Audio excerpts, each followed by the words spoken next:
Hey all, it is the first day of May and I hope you're all doing well.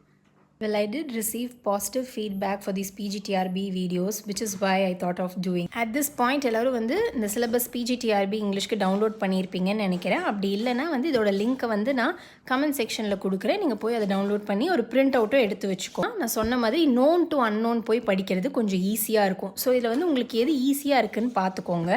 எனக்கு வந்து இப்போ Indian writing in English கொஞ்சம் easy. ஏன் அப்படின்னா அந்த ரைட்டரோட நேம் ஒரு வர கேரக்டர்ஸ் எல்லாமே கொஞ்சம் இருக்கும். ஸோ நான் என்ன பிளான் பண்ணியிருக்கேன் அப்படின்னா இந்த மே மந்தில் வந்து ஏன் இந்த இந்தியன் ரைட்டிங் அண்ட் இங்கிலீஷ் வந்து தரவு பண்ணக்கூடாது. ஆஃப்கோர்ஸ் இந்த யூனிட் 7 பார்த்தா 2 டிவைட் ஆகிருக்கு. அதிலே காமன்வெல்த் வருது. But first less focus on Indian literature. அது முடிச்சப்பறம் வந்து டைம் இருந்தால் பார்க்கலாம். இதுக்கு நான் வந்து ஒரு 2 to 3 வீக்ஸ் டென்டேட்டிவாக ஒரு டைம் வச்சுருக்கேன் முடிக்கிறதுக்கு. ஏன்னா ஈவன் தோ வந்து இனிஷியல் எந்தூசியாசம்னா நமக்கு தோணும் ஓகே ஒரு நாள் 2-3 முடிக்கலான்னு. பட் போக போக எப்படியும் வீட்லேயும் ஒர்க் இருக்கும், மற்ற ஒர்க் இருக்கிறப்ப கஷ்டம். ஸோ நீங்கள் ஃபுல் டைம் ஆஸ்பிரண்ட்னா மேபி நீங்கள் அப்படி வச்சுக்கோங்க. யூனிட் 7 இந்த மந்த் ஃபுல்லாக படிக்கணும் அப்படின்னு.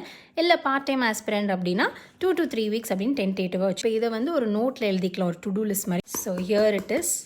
இந்த மாதிரி நீங்கள் எழுதி வச்சுக்கோங்க, அப்போ உங்களுக்கு தெரியும். இது வந்து ஓவராலாக இருக்கிறது. இது வந்து நீங்கள் டு டூ லிஸ்ட் மாதிரி என்னென்ன படிக்க நீங்கள் டிக் பண்ணிக்கலாம். அஃப்கோர்ஸ் கவர் பண்ண இயரையும் பக்கத்தில் நீங்கள் எழுதி வச்சுக்கலாம். எந்தெந்த இதில் பப்ளிஷ் ஆச்சு, சில ஒர்க் வந்து டிரான்ஸ்லேட்டடாக இருக்கும். அப்போ அது எல்லாத்தையுமே நீங்கள் பக்கத்தில் எழுதி வச்சுக்கினா உங்களுக்கு ரெஃபர் பண்ணுறப்ப ஈஸியாக இருக்கும். ஆஃப்டர் திஸ் நான் காலையில் வந்து என்ன படிக்க போகிறேன் அப்படிங்கிறத நான் போடுறேன். லைக் ஃபார் எக்ஸாம்பிள் நாளைக்கு இப்போ கீதாஞ்சலி இதில் நான் இன்னும் எதுவும் டிசைட் பண்ணல. ஸோ மார்னிங் நான் போகிறேன் என்ன படிக்க போகிறேன் அப்படின்னு அதை நான் போஸ்ட் பண்ணேன். ஸோ உங்களுக்கு அது வந்து ஓகே அப்படின்னு தோணுச்சுன்னா நீங்களும் வந்து படிக்க ஸ்டார்ட் பண்ணுங்கள். I'll try to post the video within that day itself. So அது வந்து உங்களுக்கு யூஸ்ஃபுல்லாக இருக்கும். இஃப் அட் ஆல் நீங்கள் படிக்க டைம் இல்லை அப்படின்னா உங்களுக்கு அதை கேட்டால் உங்களுக்கு வந்து என்னங்கிறது ஈஸியாக புரியும். ஓகேவா? ஸோ அதுக்காக தான் இது.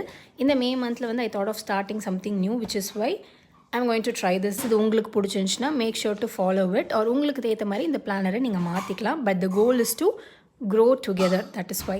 That's all for today. Stay safe and make healthy choices. Bye.